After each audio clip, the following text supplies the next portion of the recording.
I already did. Try. Thou doest wrong to think that a man of any use at all is to weigh the risk of life or death, and not to consider one thing only, whether when he acts he does the right thing or the wrong, performs the deeds of a good man or a bad. If I should be shown to be wiser than the multitude, it would be in this, that having no adequate knowledge of the beyond, I do not presume that I have it. But one thing I do know, and that is that to do injustice or turn my back on the greater is like an evil and a disgrace. And never shall I fear a possible good, rather than avoid a certain evil. If you say to me, Socrates, Anytus fails to convince us, we let you go on condition that you no longer spend your life in this search, and that you give up philosophy. But if you are caught at it again, you must die. My reply is, Men of Athens, I honor and love you, but I shall obey God rather than you. And while I breathe and have the strength, I shall never turn from philosophy, nor from warning and admonishing any of you I come across, not to disgrace your citizenship of a great city, renowned for its wisdom and strength, by giving your thought to reaping the largest possible harvest of wealth and honor and glory, and giving neither thought nor care that you may reach the utmost injustice, truth in the soul. So God bids, and I consider, that never has a greater good been done you than through my ministry of the city. For it is my one business to go about persuading young and old alike not to make their bodies and their riches their first and their engrossing care, but rather to give it to the perfecting of the soul.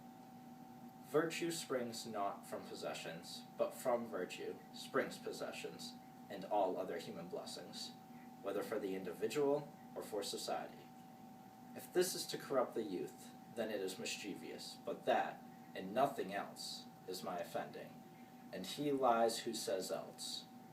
Furthermore, O Athenians, you can believe Anytus or not, you may acquit or not, but I shall not alter my conduct, no, not if I have to die a score of deaths. You can assure yourselves of this, that, being what I say, if you put me to death, you will not be doing greater injury to me than to yourselves. To do me wrong is beyond the power of a Meletus or an Anytus. Heaven permits not the better man to be wronged by the worse. Death, exile, disgrace, Anytus and the average man may count these great evils, not I. A far greater evil is to do as he is now doing, to do away with a fellow being unjustly. O Athenians, I am far from pleading, as one might expect, for myself. It is for you I plead, lest you should err concerning the gift of God given unto you by condemning me. If you put me to death, you will not easily find another of my sort, who, to use a metaphor that may cause some laughter, am attached by God to the state, as a kind of gadfly to a big generous horse, rather slow because of its very bigness, and in need of being waked up. As such, and to that end, God has attached me to the city, and all day long and everywhere I fasten on you, rousing and persuading and admonishing you.